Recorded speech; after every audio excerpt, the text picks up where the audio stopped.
Venga, vamos a empezar con el tema nuevo, ¿vale? Este tema, un momentito, a ver aquí. Vamos a ver las fuerzas.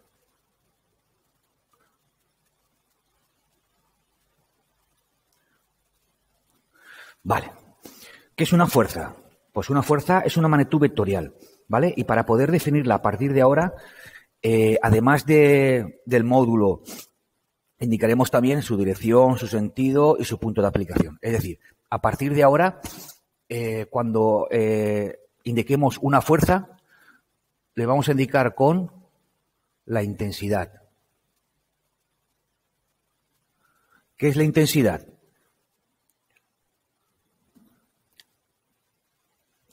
La intensidad, dijéramos, intensidad.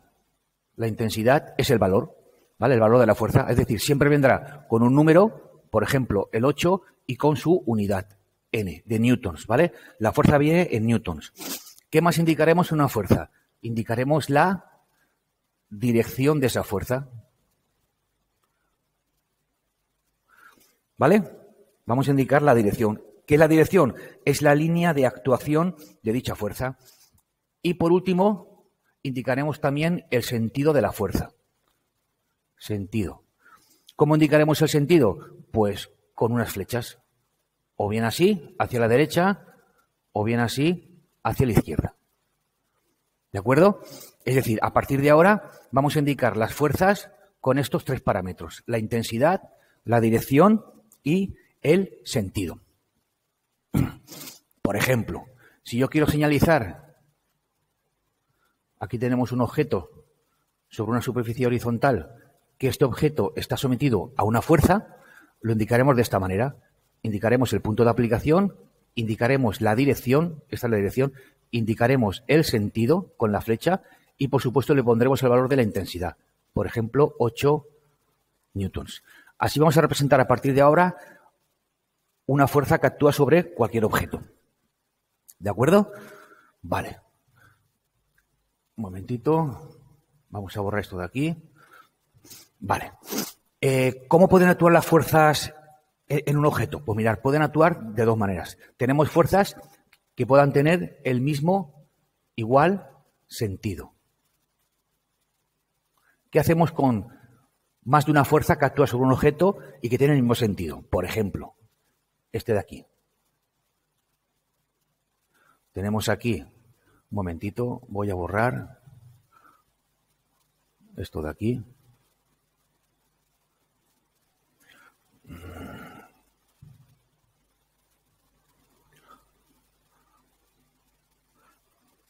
Uy, esto no se borra. Bueno, pues no se borra.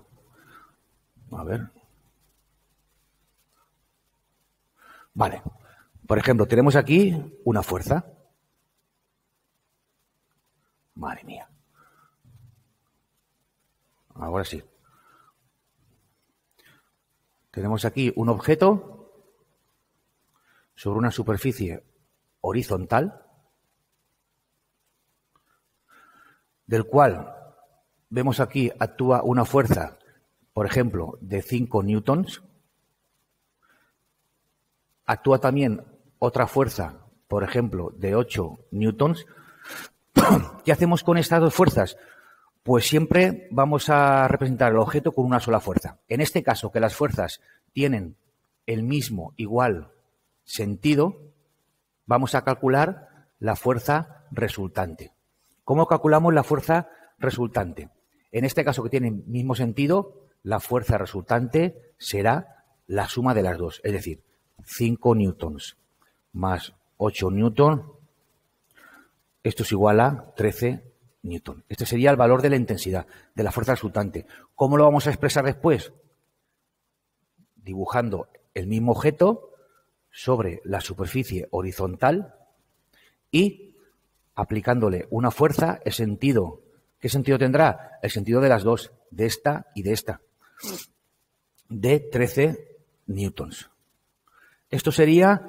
¿Cómo representar este objeto con estas dos fuerzas? ¿Vale? Cuando las dos fuerzas tienen el mismo sentido, lo que hacemos es sumar.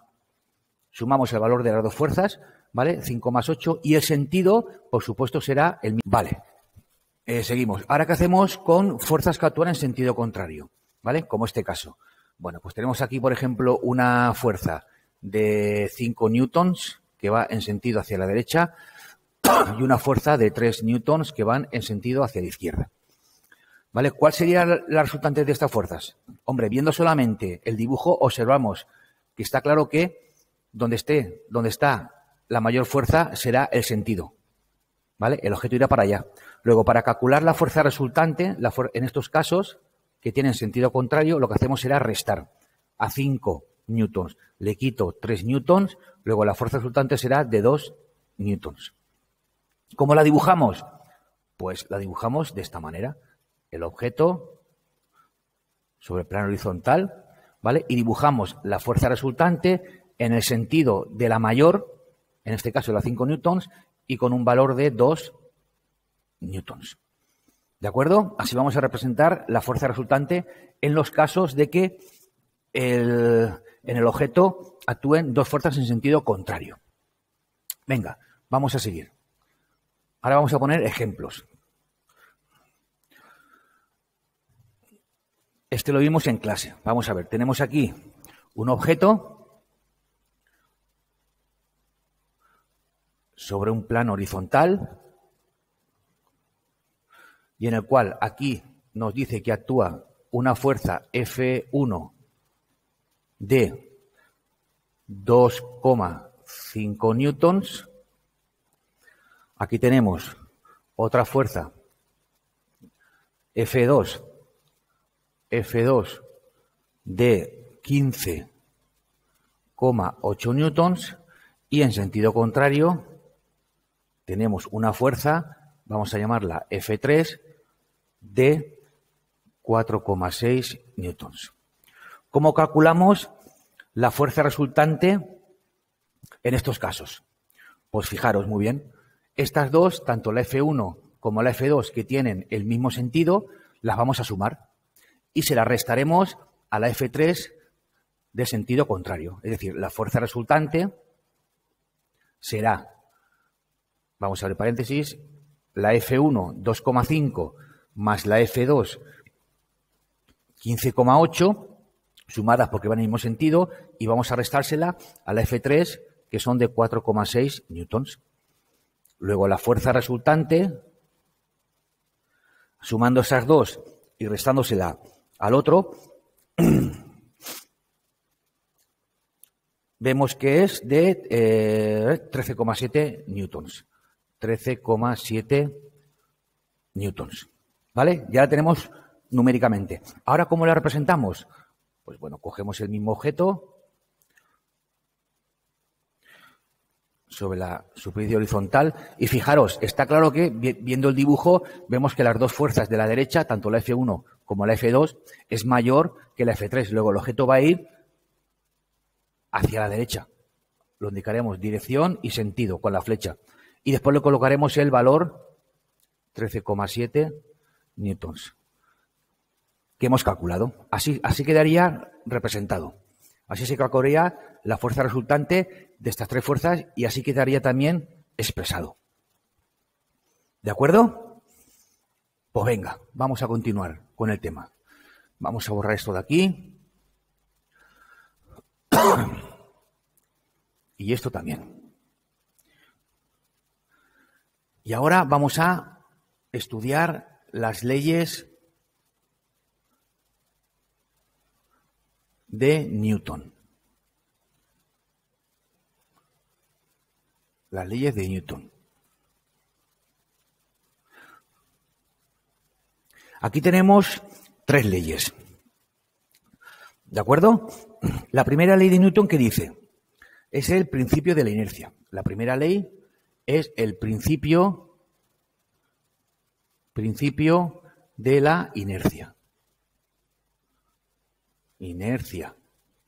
Cuidado. Principio de inercia. ¿Y qué dice esta ley? Bueno, pues esta ley dice que todo cuerpo permanece o bien en estado de reposo, o bien con un movimiento rectilíneo uniforme. Venga, principio de la inercia. Principio de la inercia, hemos dicho que dice lo siguiente, ¿vale? Que todo cuerpo permanece en reposo o con un movimiento rectilíneo uniforme, ¿vale? Salvo que exista una fuerza que actúe sobre él. Es decir, si no hay ninguna fuerza que actúe sobre un objeto, siempre se encontrará o bien en reposo o bien en movimiento rectilíneo uniforme. Acordaros de las características de un movimiento rectilíneo uniforme, ¿vale? Que la velocidad era constante. Es decir, este tipo de movimiento no tiene aceleración. ¿De acuerdo? Pues el principio de la inercia dice que un cuerpo estará siempre en reposo o con este tipo de movimiento, ¿vale? A excepción de que venga una fuerza, ¿vale? Y lo empuje o lo pare. Es decir, estas dos características son equivalentes.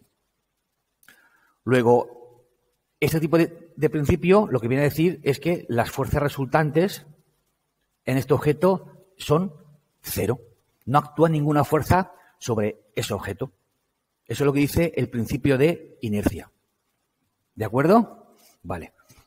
Pongamos un ejemplo. Pues, este objeto que se encuentra sobre este plano horizontal. Se le aplica de aquí una fuerza de 5 newtons. ¿Vale? Así. Y yo digo que este objeto, ¿vale? Va a velocidad constante.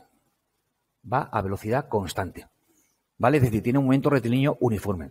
Es decir, ¿qué fuerza debe de actuar en sentido contrario para que este objeto se mueva a velocidad constante?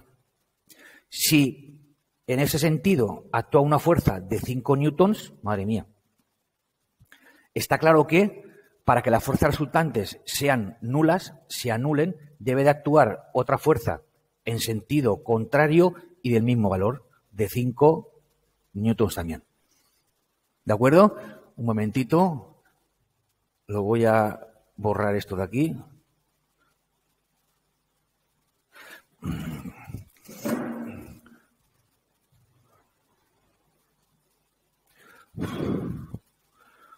Madre mía.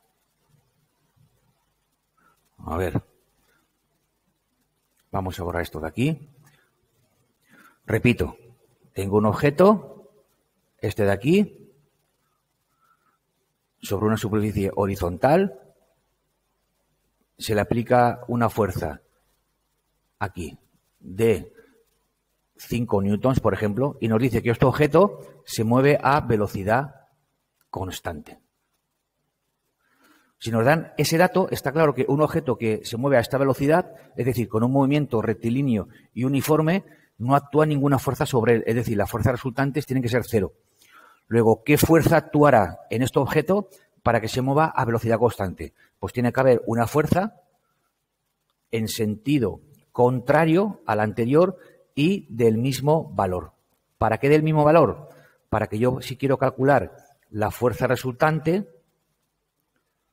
yo a 5 le quito 5 y me da 0. ¿De acuerdo? Luego, un objeto que se mueva a velocidad constante, las fuerzas resultantes son 0. Y aunque os parezca raro, quedaros con esta copla. ¿De acuerdo? Un objeto, aunque se esté moviendo, por ejemplo, a una velocidad de 10 kilómetros por hora y que sea constante, sobre ese objeto no está actuando ninguna fuerza. Y como no está actuando ninguna fuerza, las fuerzas resultantes tienen que ser 0. ¿Vale?